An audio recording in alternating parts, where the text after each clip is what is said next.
Whether it's ancient combat or modern sport, winning is what it's all about. But how do you win? This man has learned the hard way. Now, he's ready to show you.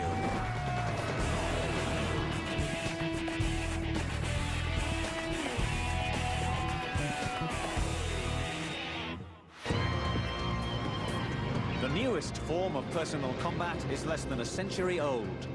Pilot versus pilot, each in his own aircraft, hundreds or even thousands of feet above the ground.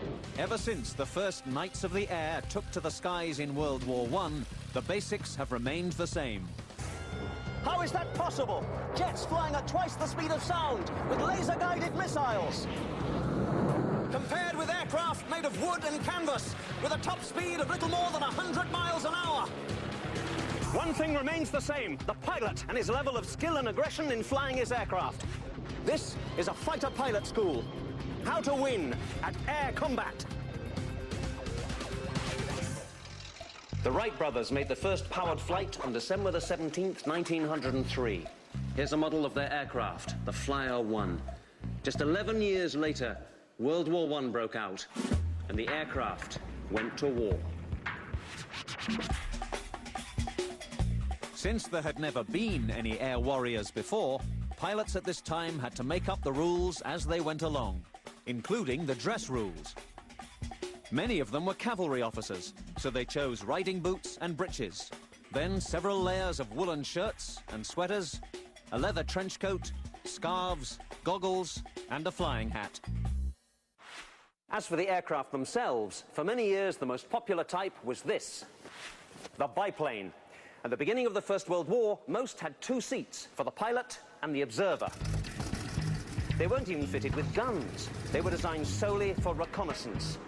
Then they started shooting at each other.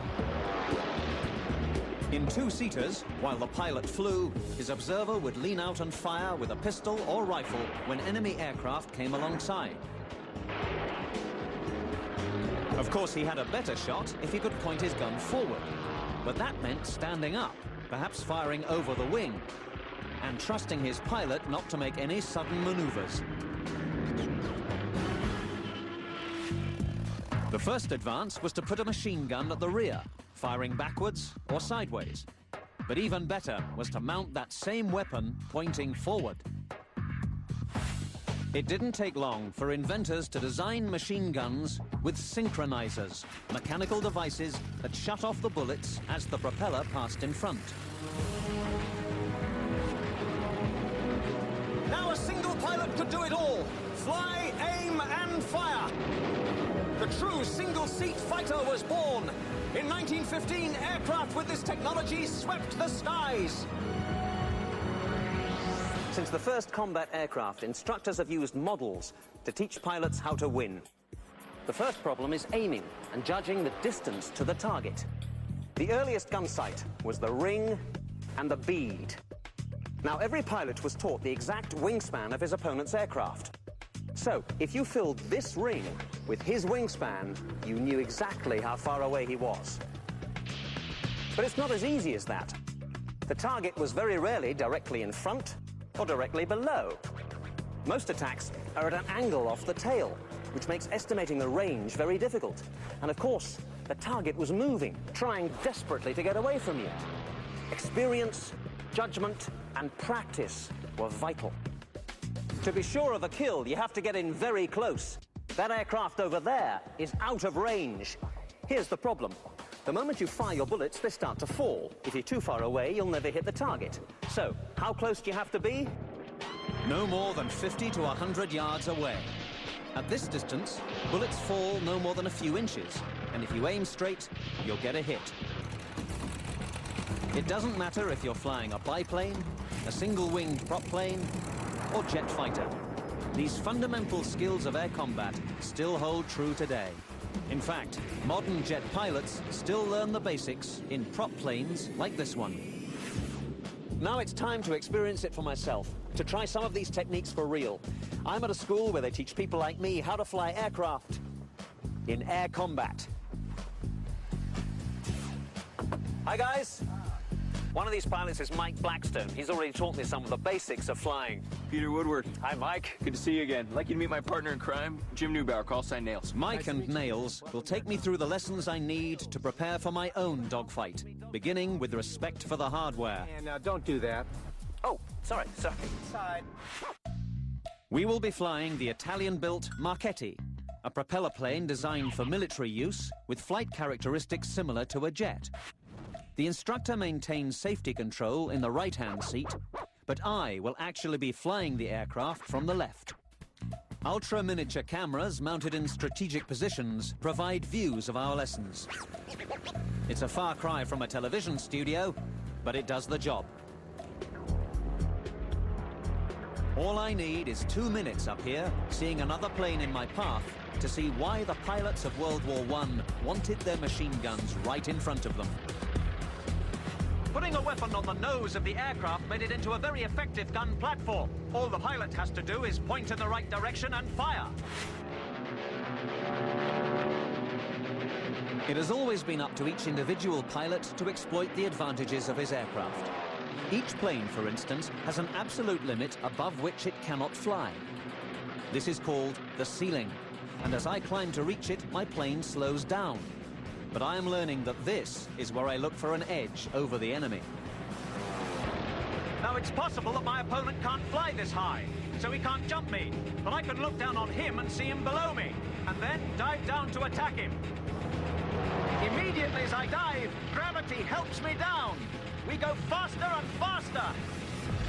Now, the first pilot to use these basic techniques was a German air ace called Max Immelmann. Excuse me while I pull out of this dive. Rather than just follow his target, Max Immelmann realized he could use the forces of gravity. He developed the Immelmann turn, one of the earliest air combat maneuvers. He would dive down on his target, fire a short burst, then use his speed to zoom upwards. Now he was losing speed, nearly stalling the aircraft. He would kick the rudder hard over, and the aircraft would fall out of the sky. If his target had changed direction, that was okay. He would simply steer towards him, dive down, fire another burst, and then zoom upwards once again. He kept on doing this until he'd shot his enemy out of the sky. Another great German pilot, Oswald Bolker, created a list of basic rules for air fighting called the Dicta Bolker. Nearly a century old, aviators are still taught to follow them today, and I am learning them as well. Number 1, get into the best position, usually above and behind the target. 2, get between the sun and your target, so that when he looks for you, he is blinded by the sun. 3, don't fire until he is within range and in your sights. 4, attack when the enemy is not expecting it. For instance, when he is preoccupied with observing below him. 5, keep your eye on him and never lose sight of him.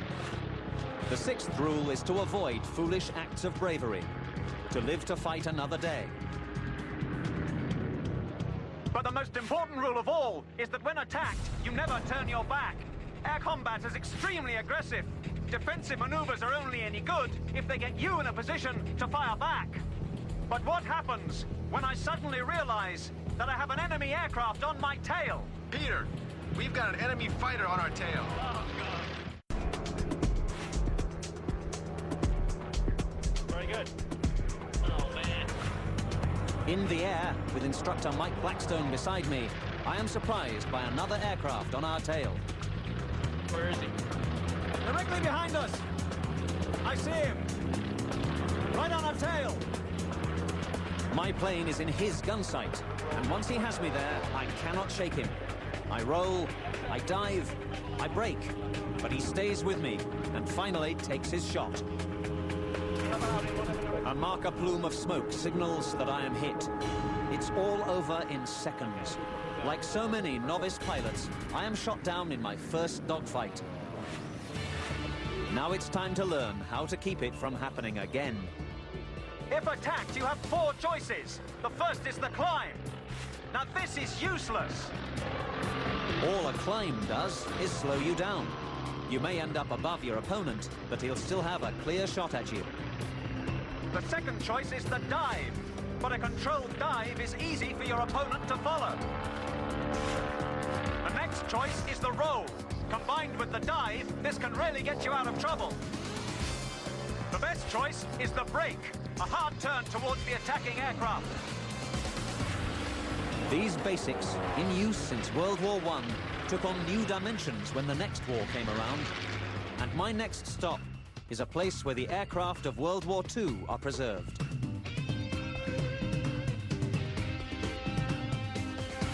We're at Cal Aero Field, the Planes of Fame Air Museum at Chino in California. We've come here to look at their remarkable collection. Also to see how by the time of World War II, fighter aircraft had made great advances. For a start, they were much faster than before, which meant a higher closing speed. But it also meant that you had less time actually firing at the target. Also, some parts of the aircraft were now protected with armor, especially the back of the pilot's seat. And the number of guns was increased, up to 8 machine guns. Also, they were of increasingly heavy caliber. The heaviest of all was the cannon. This fired small explosive shells, a much slower rate of fire, but much more effective. Despite the improvements in technology, it was always down to the pilot's experience and guts. Guts, because he still had to get in really close to be sure of victory.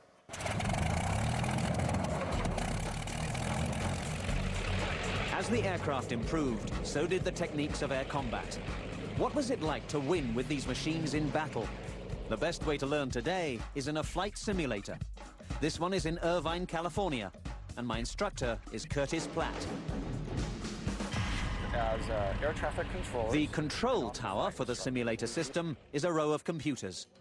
Curtis picks me 2 classic aircraft from World War II, the American F-4F Wildcat and its nemesis, the deadly Japanese Zero. This is a Wildcat, the primary US Navy fighter at the outbreak of the Pacific War. It could fly high and it could take a lot of punishment. But this is a Japanese Zero. Now, this baby could outclimb, outturn, outpace, and outrange any Allied fighter of the time. But even the Zero had weaknesses. To keep it light, it had no armor. So, if you could get a shot at the Zero, it was really vulnerable.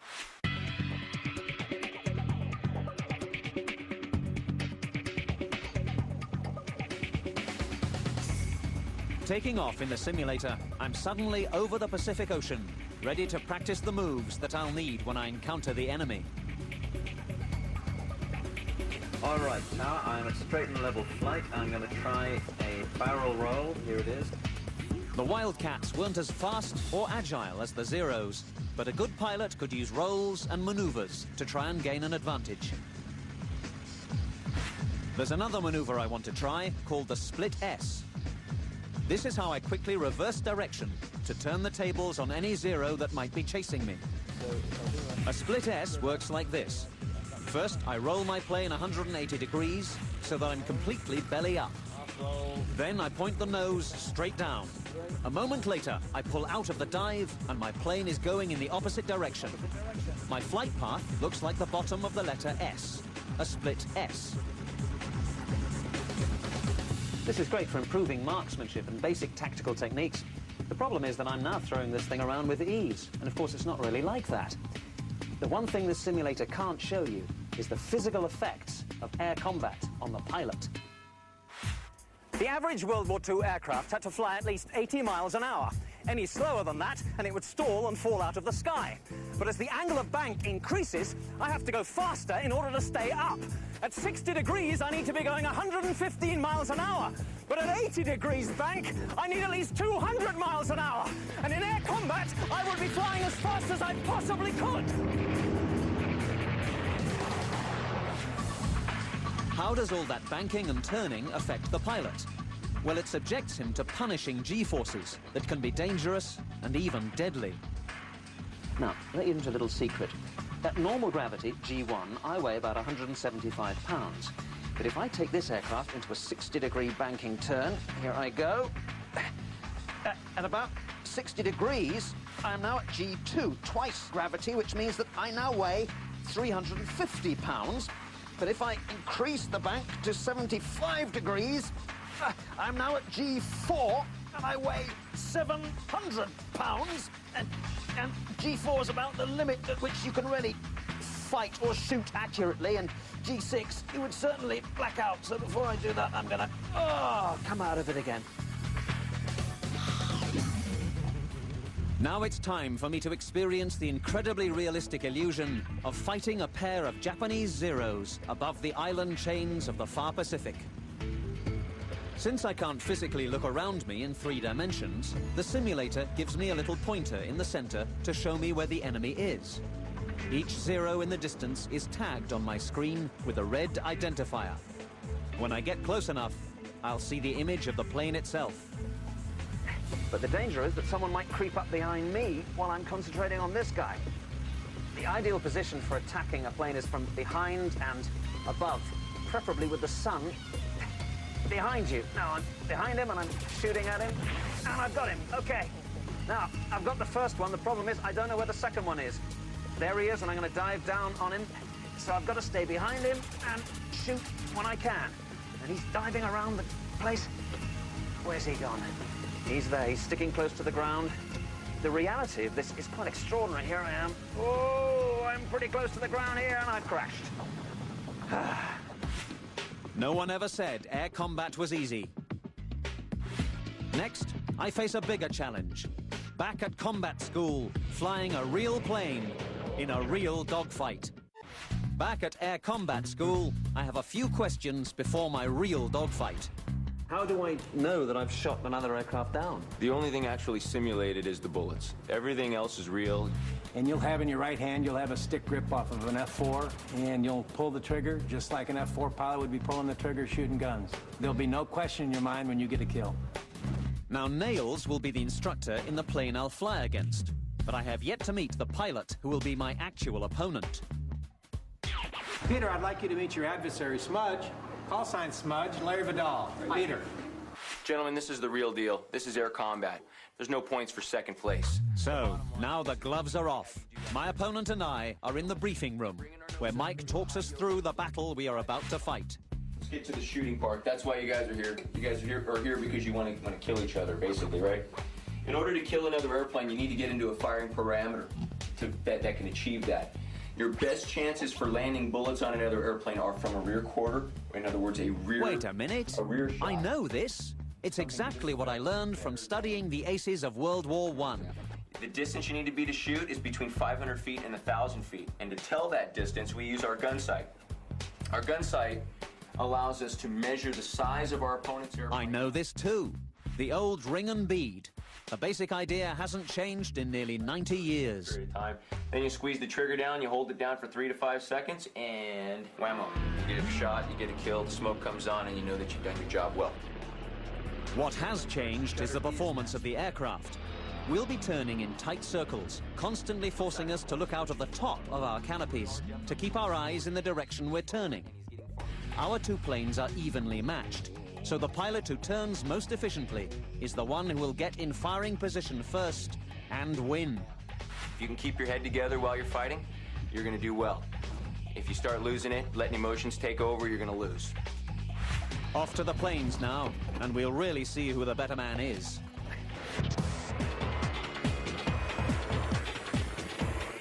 I'm now in the air, flying formation.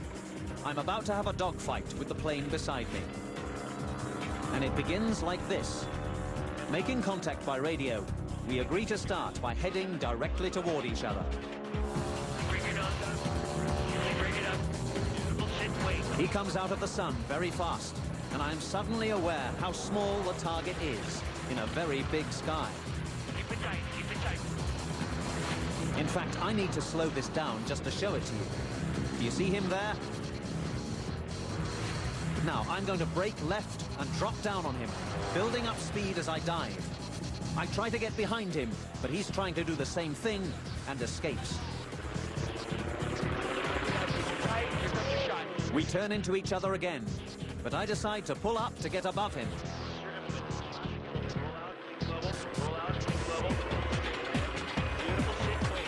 I roll the aircraft upside down, so that when I look up, I am looking down at the ocean. At 4.5 Gs, my body is screaming at me. I can hardly hold the stick, and Mike is urging me to hang in. Keep it tight. Who's coming up? Keep your stomach tight. But I'm disoriented. Where am I? And where is he? But wait, there he is. I'm right on top of him. This is what we call a snapshot, as he passes directly through my gun sight for only an instant. Smart. That's the stall. That's the stall. No more left. He's jamming your shot. I fire ahead of him, and he flies straight into my bullets. We're tracking. The plume of smoke tells me I have hit him, but I fire again to make sure he goes down. I spray him repeatedly, and he rolls out in defeat. Knock it off. That's perfect. I don't know where my stomach is anymore. The exhilarating experience is coming to an end. As we were told, only the bullets were simulated, so both planes are returning to base unharmed. For me, I'm glad to say I was able to apply the lessons I learned. Despite the torture to my body, I remembered to be aggressive, to approach my target from the rear, to get him in my gun sights and fire. I had no choice. Success in this fight was up to me alone. So, how do you win at air combat? Well, it doesn't matter whether you fly a biplane or a jet fighter. What matters is not the plane, but the pilot.